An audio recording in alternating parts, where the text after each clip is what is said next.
Alhamdulillah,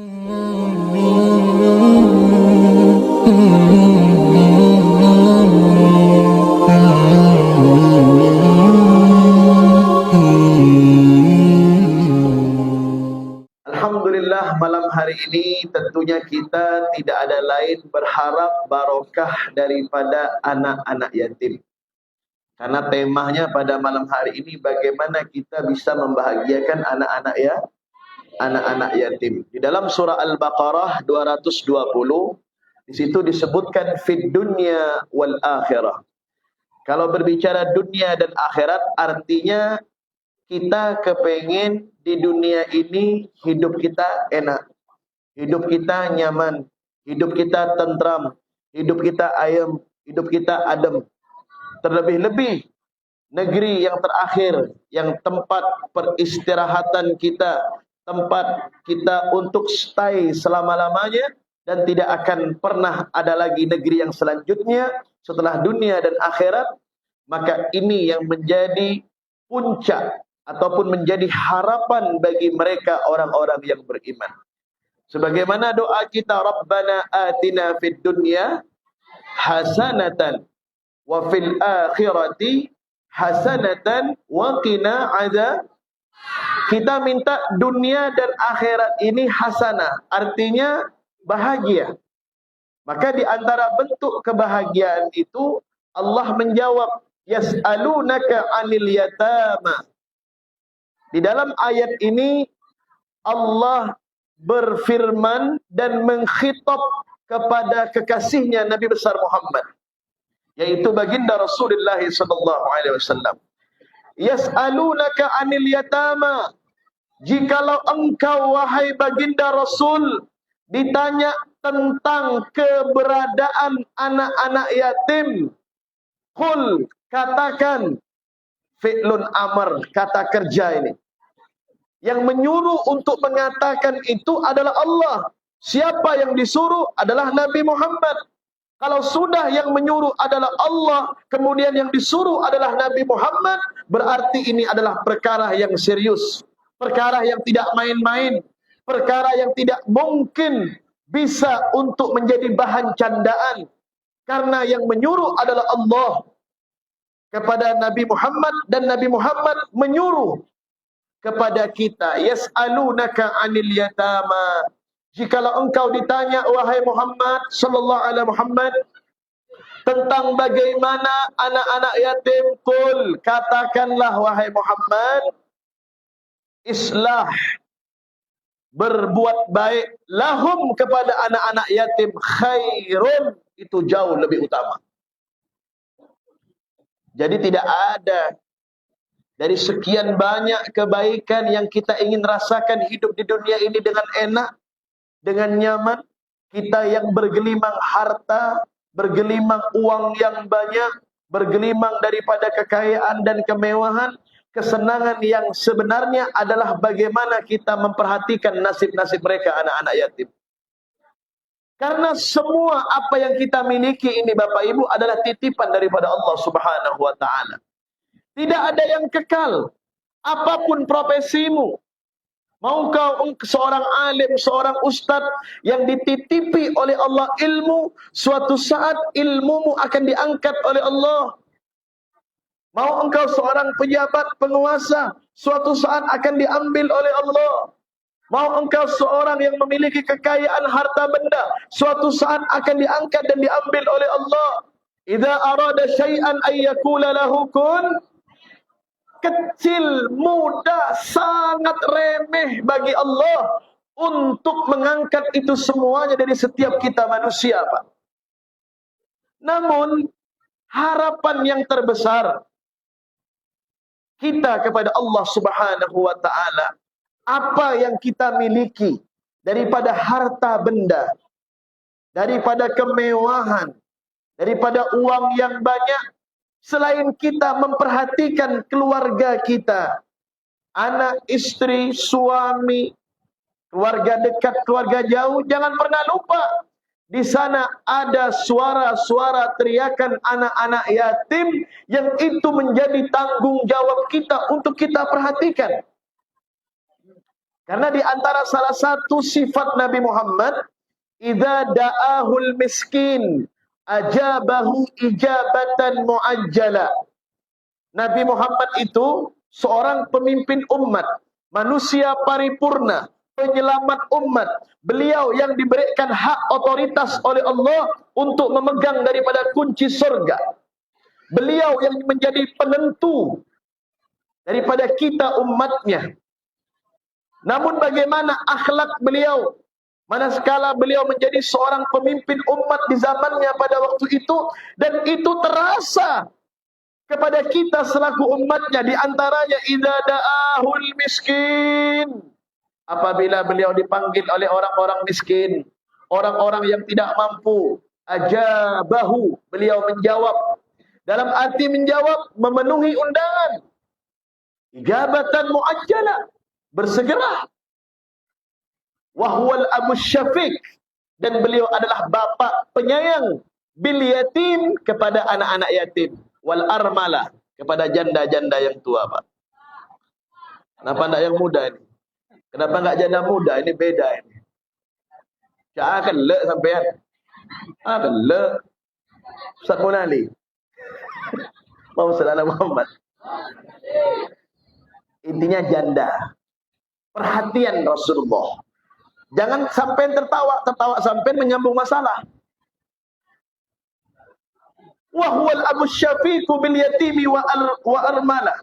Bagaimana perhatian Nabi Muhammad kepada anak-anak yatim dan kepada janda-janda yang tidak mampu pada waktu itu diperhatikan oleh Nabi Muhammad sallallahu alaihi wasallam, sekalipun keadaan Nabi Muhammad dalam keadaan biasa-biasa saja.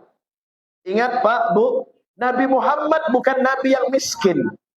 Nabi Muhammad bukan Nabi yang tidak memiliki harta. Tetapi beliau tidak ingin memiliki terlalu berlebihan. Bukan tidak ada, ada. Buktinya apa? Allah menawarkan kepada baginda Rasul Bukit Uhud yang ada di kota Madinah itu, Pak. Yang luasnya Bukit Uhud itu lebih kurang 3 kilo. Panjang daripada Bukit Uhud itu. Malaikat rahmat turun kepada Nabi. Kemudian beliau mengatakan, wahai Rasulullah yang menjadi kekasih Allah, aku diperintahkan oleh Allah untuk menyampaikan berita baik kepadamu. Allah ingin menjadikan Bukit Uhud ini emas. Dan itu diberikan semuanya kepada panjenengan. Bagaimana menurut panjenengan? Bagaimana menurut engkau, wahai Nabi Muhammad? Apa kata Rasulullah? Jangan. Sampaikan kepada Tuhanku Allah Rabbul Izzah. Bukannya aku menolak pemberiannya, bukannya aku tidak bersyukur akan nikmat yang Allah berikan. Bukit Uhud dijelma untuk menjadi emas, karena aku berharap agar umatku nanti tidak sampai cinta kepada dunia yang berlebihan. Aku hanya minta kepada Allah, kata baginda Rasulullah, yang diminta oleh Allah adalah kekayaan hati. Sekalipun keberadaan Nabi Muhammad tidak sama dengan kita, Pak. Keberadaan Rasulullah tidak sama dengan kita. Ayo di antara kita, saya berbicara untuk diri saya juga, Pak. Ayo, siapa di antara kita yang tidak memiliki daripada rumah, walaupun kontrak tetap memiliki rumah? Pertanyaan saya, adakah ukuran rumah kita ukurannya hanya 3 kali 5? Enggak ada. Tapi itu ada pada diri Rasulullah. Makanya kalau kita ziarah haji umrah ke kota Madinah, itu di situ kita berziarah ke makam Nabi Muhammad melewati pintu yang namanya Babus Salam. Disitulah rumahnya Nabi Muhammad. Di situ pula dapurnya Nabi Muhammad. Di situ pula kamar tidurnya bersama istrinya Sayyidatuna Aisyah. Di situ pula beliau bersendah gurau. Di ruang tamu itu pula rumah beliau yang hanya ukuran 3 kali 5, Pak. Kita katakan bahwa kita orang miskin. Kita katakan kita orang tidak punya uang. Maaf, adakah yang hadir pada malam hari ini yang tidak memiliki rumah? Adakah di antara yang hadir ini sampai tidur di bawah jembatan? Maaf, sesusah-susahnya hidup kita, semiskin-miskinnya hidup kita. Kata orang Pontianak, seperak-perak hidup kita. Perak ini udah kacau dah nih. Ya. Tapi tidak sebanding dengan Nabi Muhammad. Nabi Muhammad tetap bersyukur dengan apa yang diberikan oleh Allah Subhanahu. Tetapi bagaimana jiwa Nabi Muhammad? Makanya tadi Habib katakan, bukan Nabi Muhammad tidak kepengen kaya. Gampang bagi Nabi Muhammad. Ibaratkan laptop tinggal klik saja. Beliau minta kepada Tuhannya, Allah kabulkan tanpa ditunda-tunda. Bukan lagi hitungan detik. Kalau seandainya ada di atas detik, itu langsung diberikan oleh Allah. Tapi Nabi Muhammad tidak meminta itu, yang dipinta bagaimana beliau memiliki kekayaan hati. Makanya Rasulullah SAW, saking bijaksananya beliau itu, beliau selalu mendoakan kita. Karena beliau tahu, kita ini umatnya tidak sanggup hidup susah, Pak. Ya kan, makanya ada istilah, nama penyakit pun disingkat, kanker, kantong kering. Kanker itu penyakit yang kau sebut kantong kering. Gila ya kantong kering? Hidup ini sekarang zamannya zaman singkat-singkat. Makanya sekarang ini nggak perlu kita pergi jauh-jauh. Ke Swiss nggak perlu. Ya. Ke Amsterdam nggak perlu. Cukup ada di sekitar Kalbar ini. Ya, saya pernah menanya Pak Bupati. Ada salah satu jamaah, kau tinggal di mana? Di Swiss, Web. Apa Swiss ni? Sungai Jawi sana sikit, kata dia. Anak-anak muda kita tanya, kau dari mana nak? SKW. Wah, keren. SKW. Ada lagi, kau tinggal di mana? Paris. Farid Haji Hussein. Kalau di Paris negara sana itu hanya satu, di sini Parisnya dua, Pak. Sallallahu alaihi Nabi Muhammad. Tapi yang tak nyamankan hati saya ni, nama Ustadz disingkat. Ini kejadian kepada saya, Pak. Saya tak perlu sebut tahun bila, intinya ada kejadian dengan saya. Suatu saat, di saat saya pulang dakwah, saya melihat ada budak remaja 11 tahun, 10 tahun. Dia lari-lari. Saya ni bimbang, kenapa dia lari-lari ini kan? Akhirnya saya panggil, saya teriak, sini ente. Balik lagi dia. Poso-poso. Dia nanya. Saya nanya dia, ente ni kenapa lari-lari? Mau ke mana? Mau ke depan tat, kata dia. Astaghfirullahaladzim. Saya nanya, mungkin dia poso oleh Pak Bupati, dia poso. Jadi nak menyempurnakan kalimat ustaz tu tak bisa lagi dah. Kau ni dari mana? Dari depan tat, kata dia. Apa? Depan tat, kata dia. Maksudnya dia dari depan. Ya. Jadi saya kena, ujung-ujung saya kena pantat. Astagfirullahaladzim. Makanya hidup ni janganlah kau singkat-singkat. Ya. Betul tak? Apalah payah. Nama orang Muhammad dipanggil Mat. Nama orang Ismail dipanggil Komeng. Nama orang Ja'far dipanggil Ja'pot.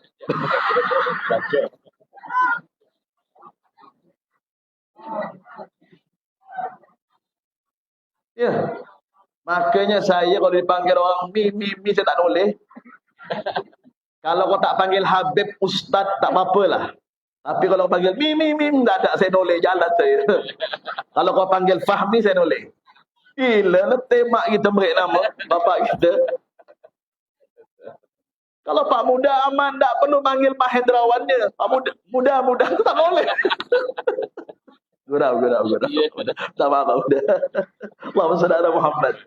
Allahumma shalli ala Muhammad. Jadi jangan kau singkat-singkat. Ya, paham nih? Paham ya? Ah, itu penting. Sampai mana tadi bicara saya itu? Saya tak bisa lama-lama nih. Ya. Nanti kan habis ini ada santunan lagi. Allahumma shalli ala sayyidina Muhammad. Allahumma shalli ala Muhammad. Allahumma shalli ala sayyidina Muhammad. Allahumma shalli ala sayyidina Muhammad.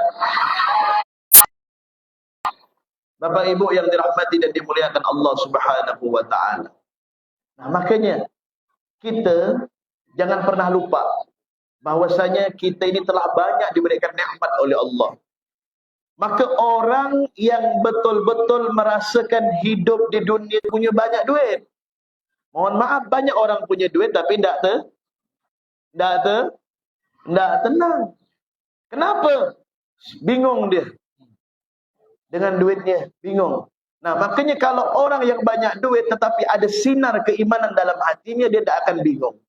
Dia ingat firman Allah dalam surah Al-Baqarah 220 itu. Di sana ada suara daripada teriakan anak-anak. Apabila engkau ditanya tentang anak yatim, katakan berbuat baik kepada mereka itu jauh lebih utama. Wa in tukhalituhum fa ikhwanukum. Kalau kau berkumpul bersama anak-anak yatim, mereka adalah saudara-saudaramu. Jadikan mereka seperti anak. Mau dia orang alim, mau dia seorang pejabat, mau dia orang konglomerat. Kalau kehidupannya memperhatikan anak-anak yatim, yakin barokah. Enggak akan mustahil, Pak. Bahkan di antara penyebab Allah bisa mengubah takdir, karena yang bisa mengubah takdir itu Allah. Di saat seseorang yang sudah ditakdirkan oleh Allah mendapatkan bala, mendapatkan musibah, akan berubah itu musibah menjadi kebahagiaan, akan berubah malapetaka menjadi kesenangan di saat dia selalu memberikan sedekah, terlebih-lebih kepada anak-anak yatim. Saya punya cerita, Pak. Ada salah seorang yang memiliki harta yang begitu banyak. Dia berobat di mana-mana. Di mana-mana dia berobat. Ya. Mau tahu enggak dia punya penyakitnya? Hanya, maaf nih Pak Bupati, hanya tak bisa buang angin. Buang angin ini ada dua. Bahasa Arabnya ada durat. Kalau durat itu buang angin yang berbunyi. Macam-macam lah bunyi itu. Tergantung request dalam perut tu. Ada yang fusya. Buang anginnya tak berbunyi. Ini yang bahaya ni. Dia mengeluarkan selembar muka. Tapi, nah, ini ada orang kaya, Pak. Dia udah berobat di mana-mana. Makanan bisa masuk, minuman bisa masuk, dia hanya bisa, buang air kecil, tapi dia tidak bisa buang angin. Apa ndak perkara ni? Ini orang tak bisa buang angin, nak diberi duit miliar-miliar, tolong lupa dah dia. Gila, perutnya makin besar, makin besar, makin besar, makin besar. Makanan masuk terus. Hanya kencing ya.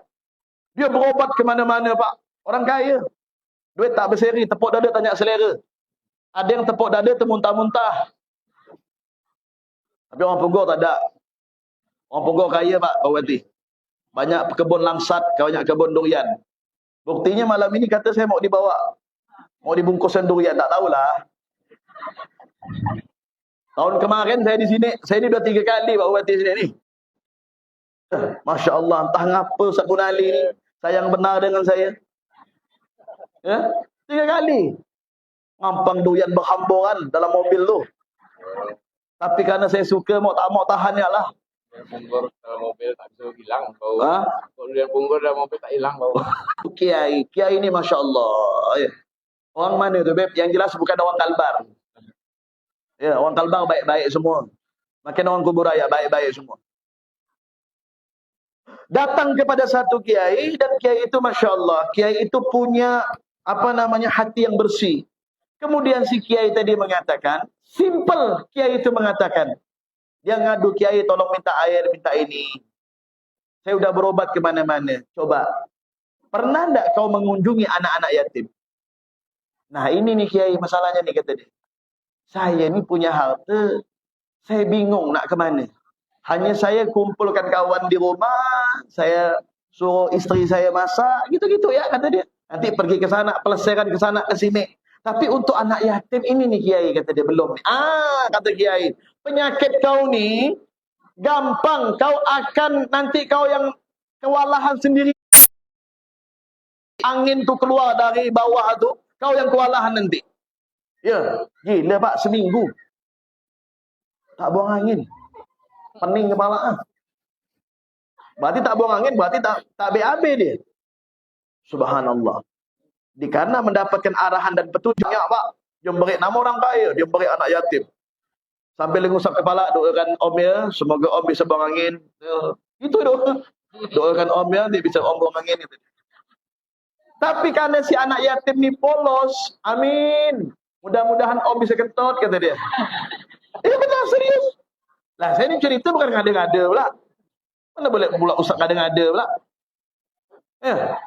Tak lama, Pak. Habis ya dia bagikan tu, hitungan tu tak sampai 1 jam. Allah menjawab doa daripada anak-anak yatim untuk yang memberi. Itu Pak, terkentut-kentut dia Pak. Sampai dia bingung nak nahan dia. Pergi ke WC lama sekali. Akhirnya keluar dari WC. Dia tu kayak diberi barang apa, bahagia, wajahnya sembringah. Dia teriak, ya Allah, makasih ya Allah, kau telah mengeluarkan anginku ya Allah, kata dia. Bayangkan, berobat di mana-mana. Berminggu-minggu dalam perut tu angin tak keluar. Ini baru angin. Yuk. Berarti anak yatim ni mujarab. Kata orang kampung kita dulu, saya ni masih ingat, kalau kau kena kayap, saya ni orang Melayu. Habib Melayu maksudnya. Itu. Menurut orang tua-tua, kalau kena penyakit itu, obatnya tidak ada lain. Minta air liur anak yatim. Betul tu ya? Betul tak yang tua-tua ni? Mana kitab ini, Beb? Dalam ni tak ada kitab. Saya pun tak tahu. Saya baru tahu waktu saya masih kecil dulu sebelum saya mondok. Betul memang, karena keyakinan, ya, bukan liur yang obat tu bukan, tapi tapi berkah daripada liur anak yatim itu yang terkena penyakit apa kayap ini, penyakit apa kalau bahasa kedokteran itu? Kurap pula. Pak kurap tu yang mana nyebut mulut kurap? Apa nama? Pokoknya itulah dia. Saya pun lupa obati. Jadi tahu ya penyakit itu ya? Itu disapukan Pak. Nah itu pernah terjadi Pak. Ya, di saat disapukan, kesehatan mana lebih utama, uang atau sehat? Percuma banyak duit tapi tidak sehat. Betul tak? Saya punya kawan makan kaya Pak. Tapi saya nengok dia makan, dia nyiapkan kalau saya datang tu disiapkan semua. Macam-macam makanan tu. Karena dia tahu Habib Faham ini suka makan. Siapkan. Mau udang, mau ikan laut, siapkan. Tapi dia hanya makan bubur dengan telur rebus. Saya bilang, Pak, kenapa nak makan ini ni? Yang aneh tak apa, dia habis makan dia nyuntik insulin ke? Ya Allah. Ngapa pula ni? Saya bilang, enggak Beb, biar steril dalam ni. Jadi makanan tu udah disterilkan. Oh begitu. Makanya dia katakan, bersyukurlah Habib ni. Ya. Masih muda, kata dia makan nyaman. Ya. Kan begitu. Tengok saya Beb, ya Allah, tak bisa apa-apa. Banyak duit saya Beb. Saya ni tepuk dada tanya selera, kata dia. Tapi tak bisa makan yang kayak orang-orang ni, kata dia. Nah, subhanallah. Ya, makanya Allah mengucapkan di dalam surah Ar-Rahman lebih kurang 32 kali, fa bi ayyi ala'i rabbikuma, kenikmatan yang mana mau kita dustai yang Allah berikan. Ayo. Bagaimana membahagiakan mereka? Santuni akhlak anak yatim. Dengan bagaimana? Masukkan mereka ke madrasah-madrasah Islam. Masukkan dia ke madrasah, pondok-pondok pesantren. Di sini ada pondok pesantren Kiai Muslim, pondok pesantren Ustaz Sayuti, Ustaz Sarnawi, pondok pesantren-pesantren yang lain. Masukkan mereka. Ini jauh lebih utama.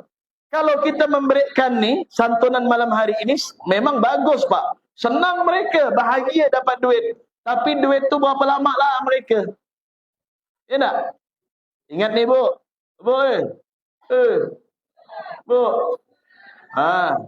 Duit anak yatim tu ya pandai-pandai. Jangan sampai salah. Tak boleh.